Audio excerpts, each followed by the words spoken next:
नमस्कार, मैं हूं मीनू शर्मा और आप देख रहे हैं TV9 नेटवर्क।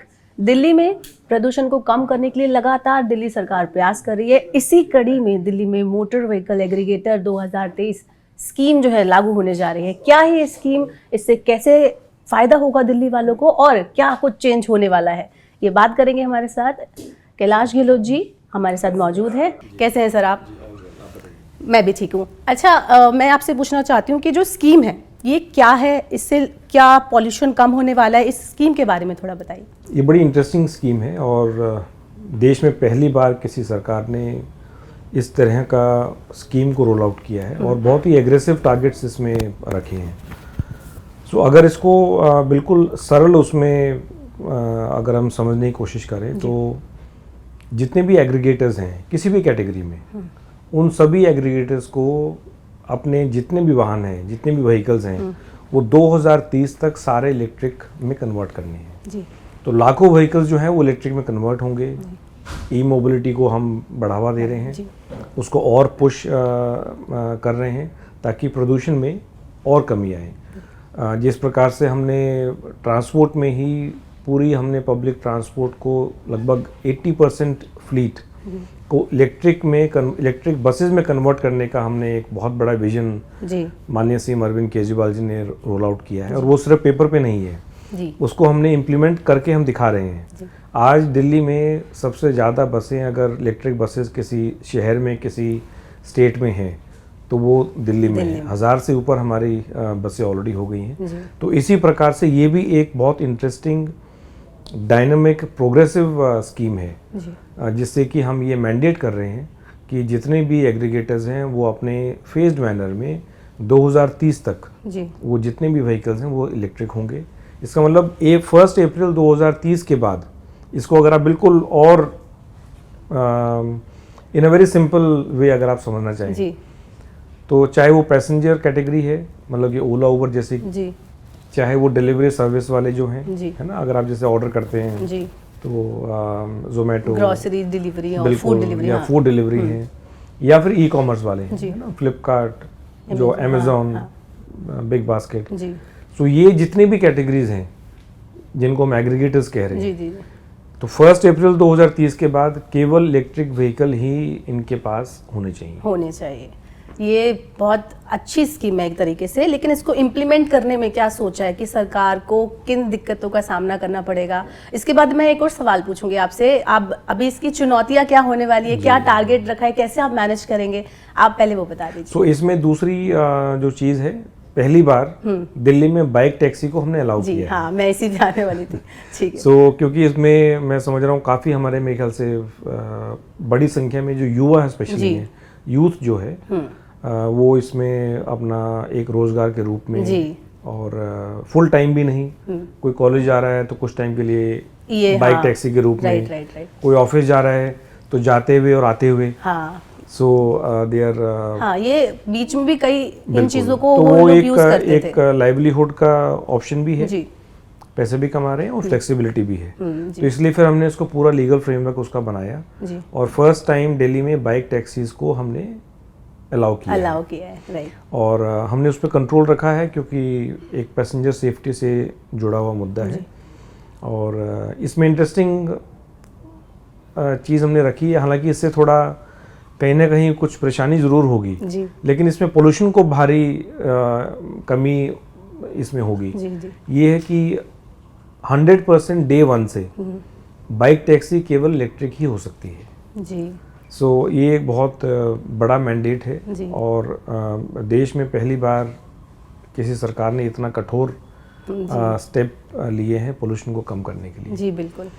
दूसरी चीज़ आपने पूछी किन चुनौतियों का सामना करना पड़ेगा, चैलेंजेस क्या हैं। देखिए, सबसे बड़ा चैलेंज तो ये है कि देश में पहली बार ऐसी चीज़ हो रही है। सो आप जब भी फर्स्ट होते हैं किसी भी चीज़ में तो फिर आपकी मुश्किलें और बढ़ जाती हैं क्योंकि you don't have anything to fall back on.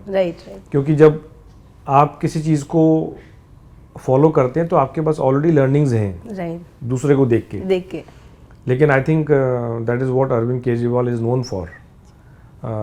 कोई भी किसी भी रूप में पहली बार करने में वो हमेशा तत्पर हैं अगर उससे पब्लिक को बेनिफिट हो रहा है। And that is why we say that Arvind Kejriwal model of governance है ना, या दिल्ली का जो गवर्नेंस मॉडल है वो और लोग फिर फॉलो करते हैं, and Delhi leads the way, shows the way for other states to follow. और इसमें सबसे बड़ा जो चैलेंज होगा वो ये होगा कि जब भी कोई नई पॉलिसी आती है, नई स्कीम आती है, तो एक रेजिस्टेंस होता है फॉर एनी ऑर्गेनाइजेशन। अब इसमें अगर आप देखें टारगेट्स, तो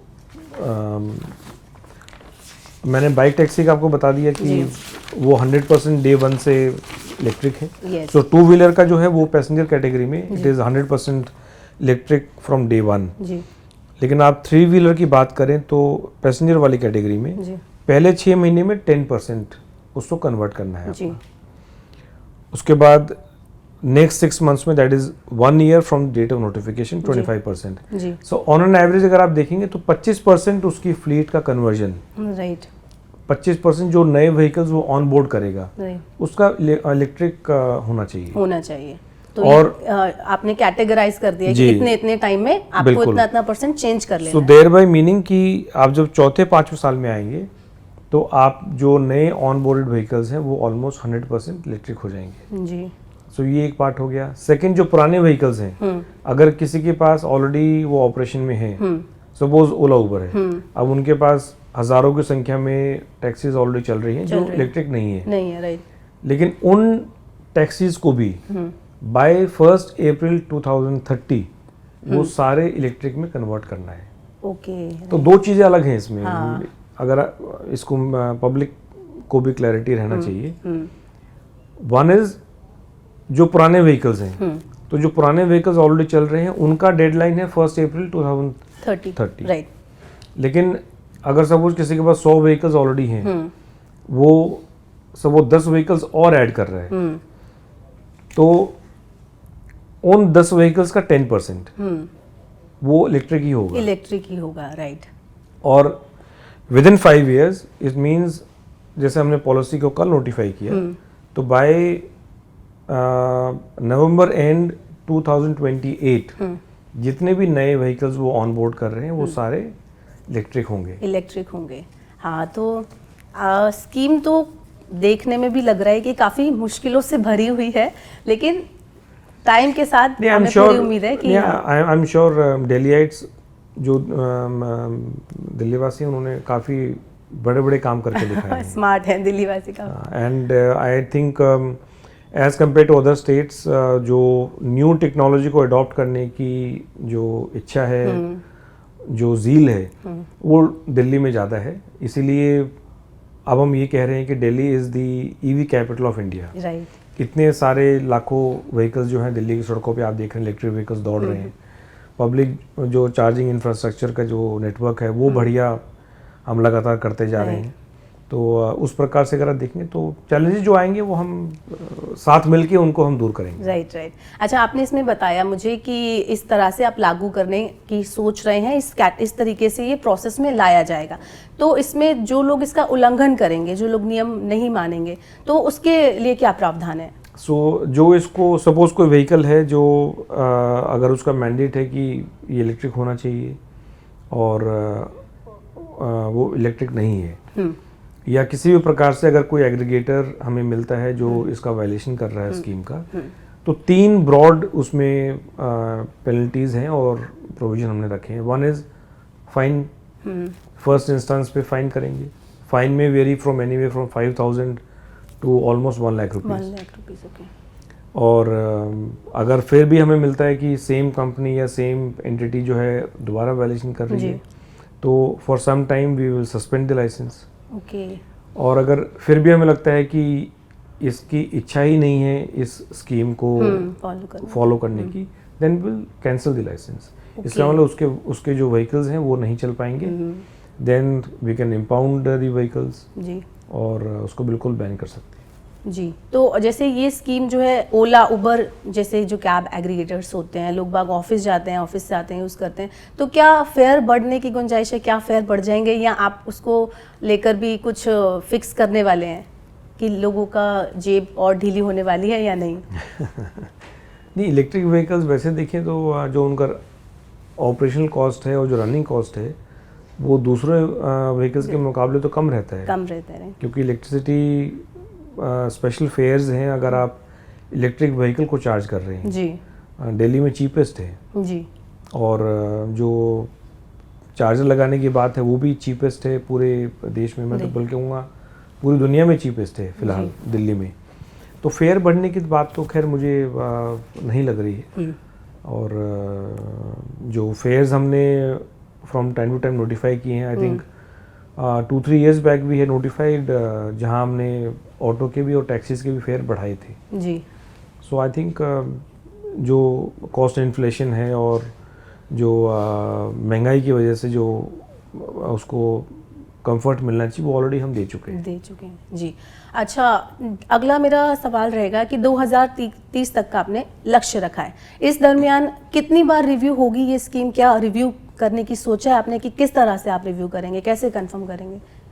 नहीं, ये तो जो फीडबैक आएगा and we will have stakeholders meeting from time to time, और वैसे भी पब्लिक का फीडबैक आता रहता है। सो अगर हमें लगा कि कोई ऐसी चीज़ है जो तो कुछ हमसे मिस हो गई, क्योंकि फर्स्ट टाइम मैंने कहा कि this is the first time इस तरह की स्कीम रोल आउट हुई है और इतने एग्रेसिव टारगेट्स हमने दिए हैं, तो अगर ज़रूरत हुई तो बिल्कुल हम रिव्यू करने के लिए हम तैयार हैं। जी जी।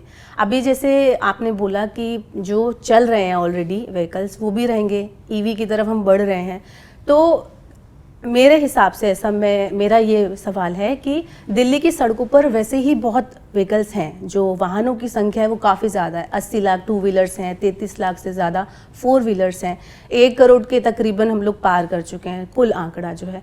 तो इस पर भी सरकार ने कुछ सोचा है, उनकी लिस्ट में है ये कि वाहनों की संख्या भी एक समस्या है?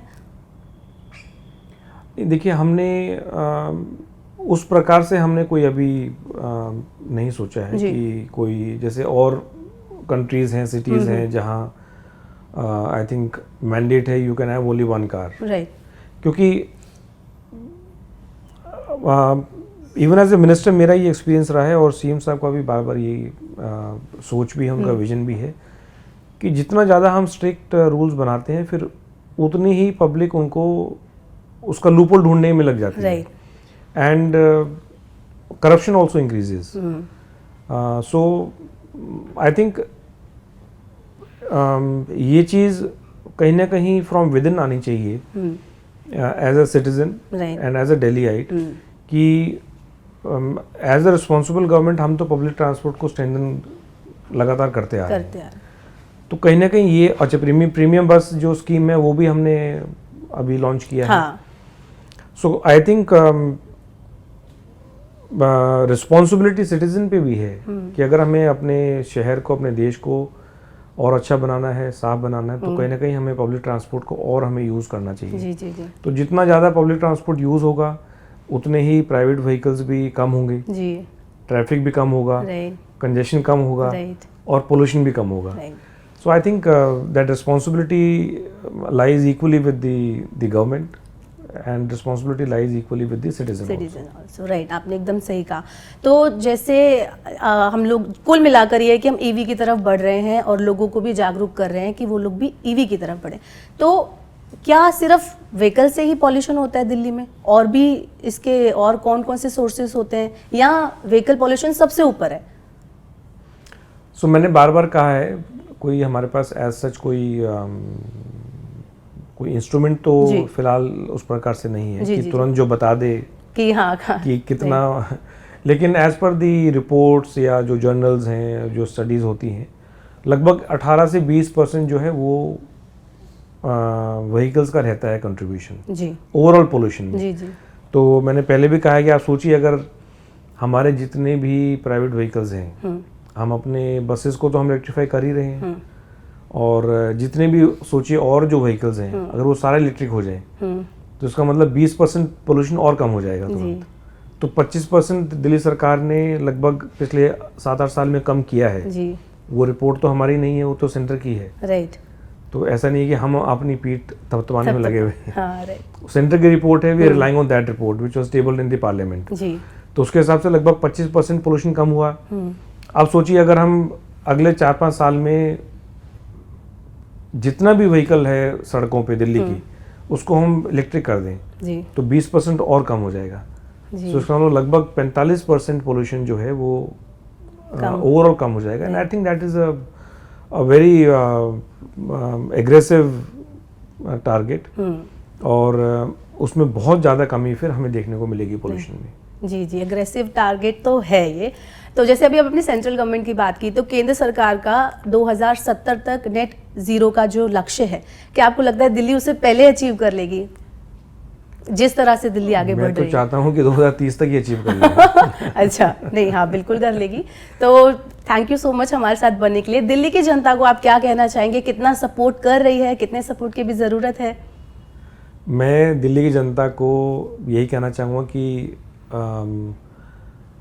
हम सब ने साथ मिलके, सरकार ने और जनता ने, और ये भी कहना गलत नहीं है और बार बार ये हमने कहा है, सीएम साहब ने भी बार बार ये कहा है कि कोई भी पॉलिसी, कोई भी स्कीम जिसमें जनता का पार्टिसिपेशन ना हो, पब्लिक पार्टिसिपेशन ना हो, वो कभी कामयाब नहीं हुई। जी It is only because of the active participation of the public ji that a scheme succeeds. जी तो मुझे पूरा यकीन है कि चाहे वो प्रीमियम बस वाली स्कीम है, चाहे ये कैब एग्रीगेटर वाली स्कीम है, दोनों स्कीम में हमें पूरा सहयोग मिलेगा, जनता का पूरा आशीर्वाद मिलेगा। जी जो और स्टेक होल्डर्स हैं, कुछ stakeholders I am sure नाराज़ भी होंगे, लेकिन काफ़ी बार लार्जर पब्लिक इंटरेस्ट को देखते हुए सरकार को कुछ कठोर कदम उठाने पड़ते हैं।